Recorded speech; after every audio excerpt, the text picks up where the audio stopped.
Thank you, Mr. Chairman. I think we need to make sure we're clear here, because even when people call in to Healthcare.gov, they're talking to individuals, but they're putting that data into the very same system that the web page is putting that. And so basically all of that data is going into a central repository. And a number of these people that are helping put this data into the system are referred to as, I believe, Navigators. And I think Ms. Syllabus stated in a recent hearing that these people do not undergo a federal background check. And Dr. Chang, as someone that's was once director of research at NSA, what are some of the risks of allowing people that have not had background checks run on to have access to this kind of data? Yeah, you'd basically be worried about the issues of identity theft. I once went to a restaurant and gave the server my credit card. They wrote down my credit card and racked up some charges. So the worry would be to the extent that these folks that haven't had background checks, and honestly I don't know how severe the backgrounds might be, but if they hadn't had background checks, who knows what they could do with the information. It's valuable information. There's a lot of it, and maybe they could do malevolent things.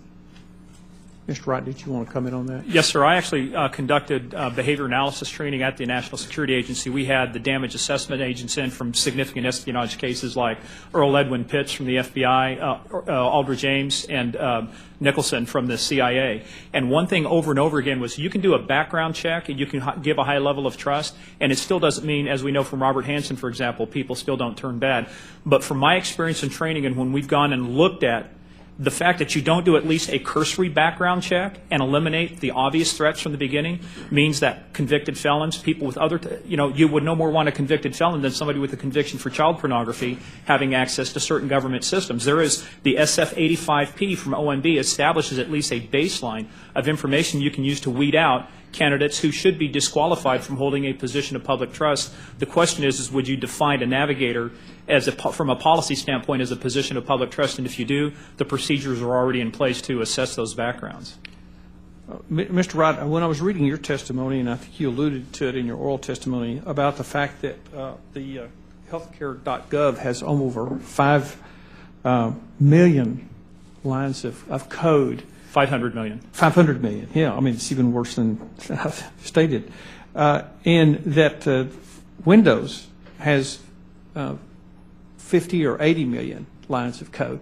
I think one of the questions that I have in it is also about security, but I mean, the American taxpayers, I think, are going to pay like $680 million for this system, or that's what's reported.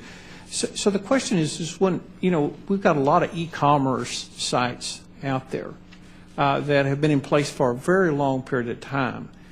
Why would the government choose to try to build something from scratch that already is pretty readily available out there? Is there something about the way that Healthcare.gov operates that's different from the rest of the world operates, or should be different from the rest of the world? Well, actually, you bring up, yes, there is, and it's the issue of accountability. If you're in the private sector and you have shareholders and you screw up, you're gone. I mean, there's accountability. There's also exposure to civil litigation.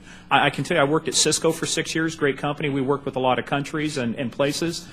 But the legal ramifications of doing something wrong went up and down the chain of command. Here, you don't have the same. The government has a lot of immunity from liability. It should have gone out to the private sector to do this, because what you've done, my example was, can you imagine if the government put out a request for proposal to build Facebook, what that would look like? Facebook was built with 20 million lines of code and serves 1.2 billion people. This has 500 million lines of code, and it's been challenged to provide the security and the functionality that you need. So, yes, looking from the private sector, this actually would require a reinvention in terms of how you go out for proposals, as opposed to an IDIQ contract, which this was done under. It's actually to go out and say, give us your best shot. We have a statement of objectives. Here's what we'd like to achieve. Now innovate and build towards that. Your costs would have gone down. The complexity of the code would have gone down, that Dr. Change talked about, and you would have had the output. Sorry. And Mr. Kennedy, so the complexity of this program means that some of the proven techniques that have been used out there in the private sector that have run through these security checks might not have been incorporated into this code. And so basically, when you've got this much new code, does that increase the vulnerability of the system? It does significantly. And if you look at Microsoft, everybody here has heard of Microsoft before Windows, Microsoft Windows. You had the 50 to 80 million mark for lines of code. Microsoft still continues to this day to have security flaws and exposures, albeit significantly less because they've done formal testing. They have a great security program that actually looks at a lot of these. But in its very early stages, it was definitely one of the most hacked, operating systems that there was out there, with hackers basically breaching with new what we call 0 days or exploits every single day.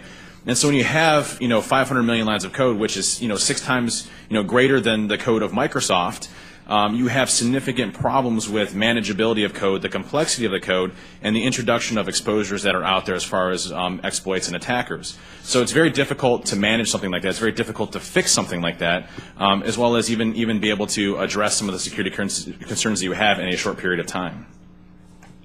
Okay. Thank you, Mr. Neugebauer.